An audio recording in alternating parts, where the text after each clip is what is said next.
What's up, guys? In today's video, I'm going to be talking about which AR I think is best in Fortnite Zero Build. So currently, there are 4 ARs in the game. There's the Tactical AR, the MK7, the Deadeye AR, and the Enforcer AR. And most players are automatically just going to lean towards the Deadeye AR because it has a sight and very low recoil. But all of the ARs do have their use cases and, uses. So the first one is the Deadeye AR.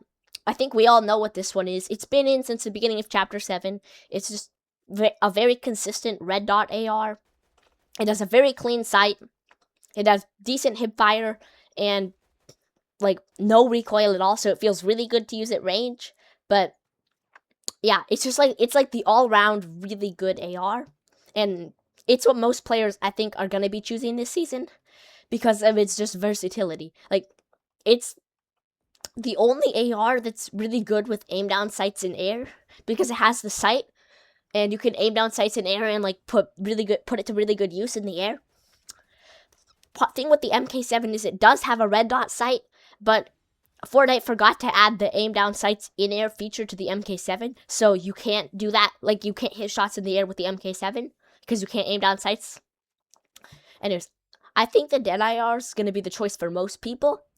But the other ARs are still really solid. So then there's the Enforcer AR, which has also been in the game since the launch of Chapter 7. And I think this is the most underrated one that I've seen very few people using. So the Enforcer AR is geared towards long range fights. So because it has a really slow fire rate and really high damage. But the problem with having a slow fire rate, heavy hitting AR that doesn't have a sight in a meta with a scoped AR that is very good at range is the scoped AR just usually wins at range because it has a sight on it. I think if the Enforcer was in a different meta, if it was maybe in the beginning of Chapter 6 Season 4 meta with instead of the OXR we had the Fury AR and the Hammer AR and the Enforcer AR, then I think a lot of people would be using the Enforcer AR. Now, it does still have its uses in this meta. So one is it just does a lot of damage. The Mythic variant, if you can get your hands on it, does 47 body shot damage, which is ridiculous. 47 body shot damage for an AR is the top of the top. It will if you just chunk someone down for 2 hits, you've already done 100 damage to them. So it chunks down players really quickly. And if you hit headshots, I believe the Mythic will do 80 headshot damage. But then the others aren't so good because then it goes from 47 in Mythic down to 42 in Gold. And then down to I believe 35 in Gray. So it goes 35 to 42 in Gray through Legendary and then 47 in Mythic. So it's very good, but competing in an AR meta against the Deadeye AR, it's probably just not gonna win. It just doesn't really win at long range fights. But when I was playing it with the Mythic for a game, it actually felt really, really good. And I think it might if you get your hands on the Mythic Enforcer AR, it might be as good as a regular Deadeye AR. So beware of the Enforcer. It's really good. It's just I think really underrated because nobody is using it because of the scoped AR. But again, if it was in a different meta, I think it would be a lot better. It just kind of doesn't have a use case. Because at long range, at long and mid range, it kind of just loses to the Deadeye AR. Most people take the Deadeye AR over it because the Deadeye AR has a sight. But the Enforcer, again, it's good. It's just in the wrong meta, I think. And then there's still 2 more. Those 2 are the main long range ARs this season. Of the 2, most people are probably going to prefer the Deadeye. Enforcer's still really good, though. And there's also the Tactical AR and the MK7, which are more close-range ARs. The TAC AR has a sight. It does not have a sight, and the MK7 does.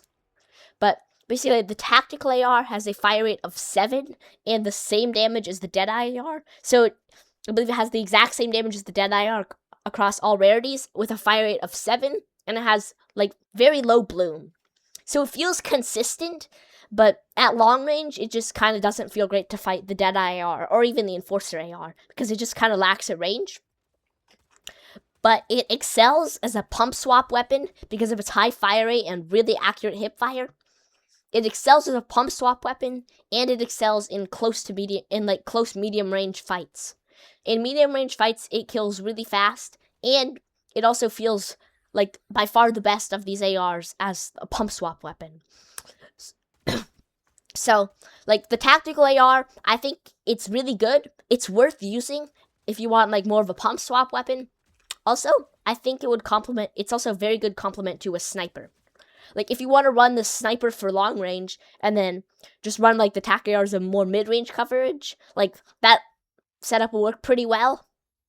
I don't want to do that though, because I'd still like to carry shockwaves and mask and then plus heals. So I don't want to give up anything for that. But if you do like running the sniper, the tac AR can pair well with it. And the last one is the MK7. But the MK7 has, I believe, two main problems that I consider. So one is the hip fire is terrible. It's extremely inaccurate. Basically, your crosshair will fill up your entire screen if you're like moving around and hip firing it.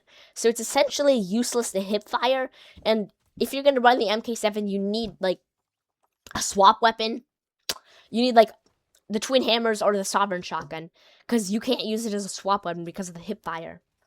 Also, it has another major problem is in air, you can't aim down sights. I'm 99.9% sure that this is just a bug, because with every other gun you can aim down sights in air. You just can't with the MK7. I'm pretty sure that's a bug. And also because of its bad hip fire, you just can't land shots in air. Like you can't hip fire shots down properly with it because it just has such bad hip fire. And another main problem with it is its recoil. The recoil is like significantly higher than all of the other ARs. So like at long range, like the recoil gets out of control pretty quickly. So I think some people can prefer it because it does have the highest damage per second, and it can melt down players that are shockwaving onto you if you just like lock onto them and then like you can beam them down pretty quickly. It's satisfying to use, but other than being satisfying, I don't think it's that good of a gun. Like for me, like the MK7, it feels really clean to use. Like I enjoy using it, but it's not good. Like, it's like fun to use, but not good. So of those 4 ARs, I think the Deadeye AR and the Enforcer AR are better at long range. Most people are probably going to prefer the Deadeye because it has a sight and is the most versatile. And then the Tactical AR is good for like mid-range and close range fights, and especially as a pump swap weapon. And then the MK7 is kind of just worse than all of them. And then of course there is the lock-on AR, but the lock-on AR is not good. The damage output, like you can lock onto players from like 100 meters. It's strong against bush campers and maybe players who are wingsuiting. But other than that, it's bad. The damage is extremely pitiful.